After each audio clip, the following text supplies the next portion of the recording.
The ratings for the NBA Finals are an absolute disaster as woke athletes lose over half their audience. In this video, we're going to take a look at just how much the ratings have tanked for the final series opener, why more and more viewers are turning off the NBA and other woke sports outlets, and why the virtue signaling from our pampered millionaire athletes proves once again the age-old adage, get woke, go broke. You're not going to want to miss this one. Greetings, everyone. Patriots from all across the globe. Dr. Steve here with you. Great to be with you as always. If this is your first time here with us on this channel, a very warm welcome to you. We post 2 videos a day analyzing current events, analyze some super awesome conservative trends so we can all live in the present in light of even better things to come. So if you haven't already done so, you know what to do. Slam dunk it, right? Come on, make sure to smack that bell and subscribe button. We'd love to have you as a regular part of this channel, this woke-free zone where each and every day we together celebrate the inevitable collapse of left-wing globalism and the unstoppable rise of a new conservative age. Before we dive in here, have you seen gold prices, like gold and silver? Gold recently made history. It hit a record high of over $2,000 an ounce, and the billionaire Thomas Kaplan predicts we're not far from gold getting to $5,000 an ounce. And if you're sick of the low returns and volatility from the market, it is time to look at gold and silver, and that's where our awesome friends over at Noble Gold come in. Gang, there's just never been a better time to start a gold or silver IRA in your portfolio, and the amazing staff over at Noble Gold are ready to help you in any way that they can. And if that's not incentive enough, Noble Gold is gifting a 1/10 ounce solid gold American Eagle proof coin, just like this one, with every qualifying IRA or 401k rollover going through in October. So don't wait. Click on that link below or visit their website at noblegoldinvestments.com or give them a call. 877-646-5347. Make sure to mention my name, Dr. Steve Turley, and let's ride the gold wave together. All right, let's dive in here. The NBA, the National Basketball Association, is experiencing nothing less than a ratings free fall. Game 1 of the NBA Finals featuring LeBron James, the great warrior of wokeness, except, of course, when it comes to China and China abuses. This warrior of all things woke, this prince of virtue signalers, has presided over a finals that received its worst ratings in nearly 20 years. Ratings for the NBA finals have imploded by 45%. They've nearly been cut in half in terms of total viewers when compared to the final series opener from last year. It's an utterly stunning ratings crash. If you began the NBA season this year with most everyone at home, mind you, right? Virtually everyone's at home, so you would think that the NBA season would be a record year for ratings. And not just that, but these are the woke NBA finals. These are the NBA finals played on courts with Black Lives Matter just prominently displayed across the court for everyone to see. These are the woke games. People in the mainstream Marxist media is telling us that there's nothing short of a massive woke wave flooding the nation of social justice warriors. And so an increasingly woke audience should support and tune into these games, shouldn't they? Funny, no one's tuning in. I wonder why. Well, as it turns out, it might surprise virtue signalers like LeBron James that the polling on this issue could not be clearer. And it could not be more overwhelming in terms of a backlash against all this wokeness in professional sports or in anything in general.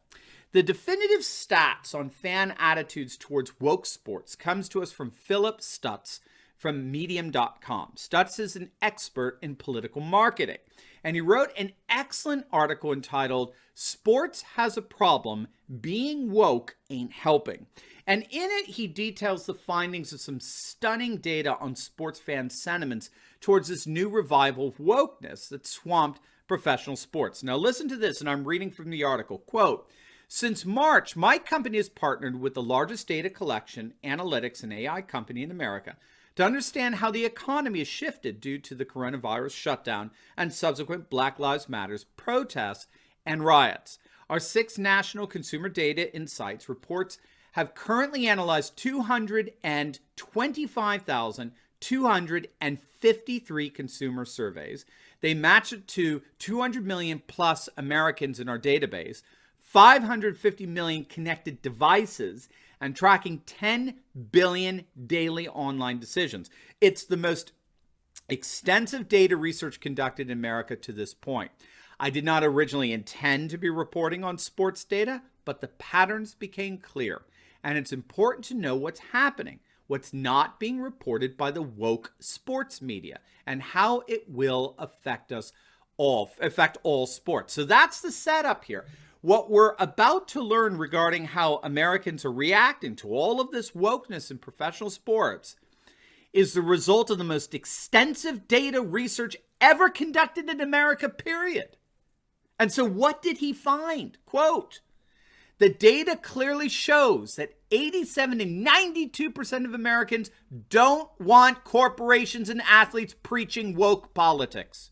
You aren't crazy for wanting to watch games and be distracted in these weird times, instead of being told how bad a person you are for not agreeing with a woke reporter or athlete's opinion.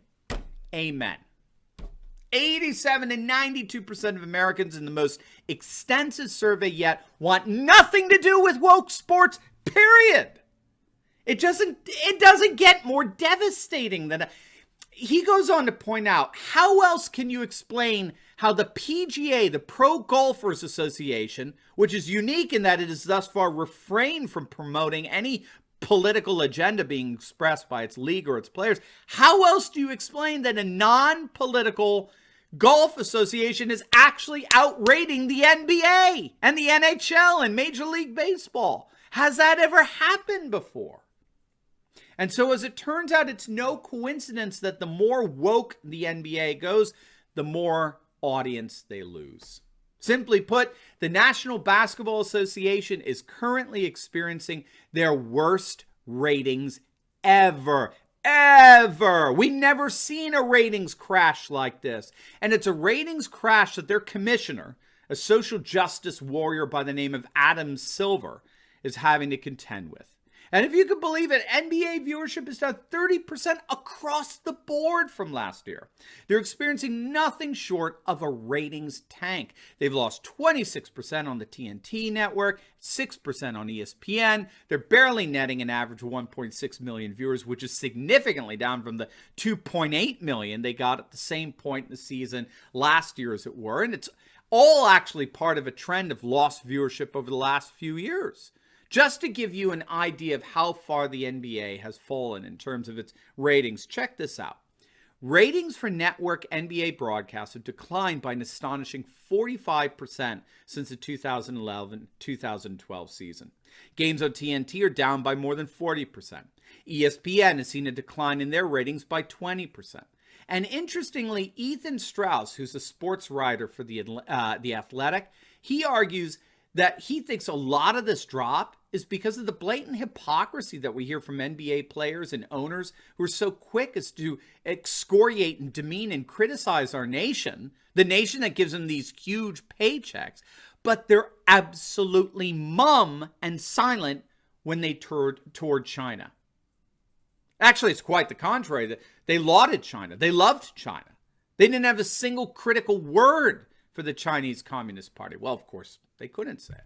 However, all that said, I think there is a bigger issue that the NBA is facing, indeed the NFL and Major League Baseball as well. But first, we got something for you podcast fans out there. We recently launched our brand new Turley Talks podcast, which tens of thousands of you have been downloading. I cannot thank you enough for that. And we are so excited to share with you that we are now the 14th most downloaded podcast for American news on Apple Podcasts. So we've jumped 20 slots just in the last couple of weeks. It's really awesome. It's so amazing. We're so thankful for that. We're officially in the top 20 of American news broadcasts, and we have you to thank for it. But you can help us actually become the #1 conservative news and commentary podcast by simply clicking on the link below in the pinned comment section and signing up to download our new podcast. Twice a day, every day. You can take Turley Talks anywhere you go. So make sure to click on that link below and sign up for our Turley Talks podcast, and let's make it to #1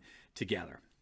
All right, so what we have to understand is that the whole point of a National Basketball Association or a National Football League, right, or Major League Baseball is to foster a sense of national unity, right? That's why we have the national anthem sung before the games, which has been a staple since World War II. In fact, baseball's National League was formed in 1876 and the American League a few years later, all in an effort to unify the country after a bitter civil war. This is why baseball games were regularly played on 4th of July, followed by football on Thanksgiving. Our national sporting events and nationalisms are historically inseparable. However, scholars have noticed that sporting events have the capacity to help undermine civic nationalism by expressing ethnocentric loyalties, tribalistic fidelities among minority ethnicities. So up until the whole Colin Kaepernick and Black Lives Matter disruption of the national anthem a few years back, these ethnocentric tribalist loyalties were most notably displayed by that iconic, Black Power thing with back in the 1968 Olympic Games. And scholars since have noticed that the civic rituals that surround sports competition provide players the opportunity to express their tribalistic, political, and ethnocentric allegiances, made all the more conspicuous within the context of civic rituals that are supposed to be expressing a unifying civic nationalism. Now, what's so interesting here, in my view, is that we've seen a very clear escalation of this propensity to use civic nationalist rituals to protest and dissent and demonstrate against the nation embodied by these civic national rituals. We've seen a very clear escalation in terms of the team owners and managers, and indeed now even, NBA commissioners openly embracing such dissent. This is what makes what's going on today so unique. Again, you've always had players here and there protesting the nation and national anthems and the flag and the like, but now we actually have NBA and NFL commissioners advocating on behalf of mass protests against a supposedly systemically racist nation. And so now we have to watch these pampered millionaires kneeling and desecrating our national anthem, supposedly protesting an unjust and racist nation that just so happens to pay them millions of dollars a year. And Americans have had it. They're turning off the NBA and the NFL and giving them some of their lowest ratings ever. And if that study that we cited earlier was any indicator, the ratings collapse may perhaps just be beginning. This once again proving the age-old adage, say it with me, get woke, go broke. Now, before you go, make sure to like this video, comment down below, and subscribe to my channel. And you will definitely want to check out my latest video I just uploaded on how President Trump testing positive for coronavirus is already seeing his poll numbers surge just in time for the election. That's why the left is going nuts.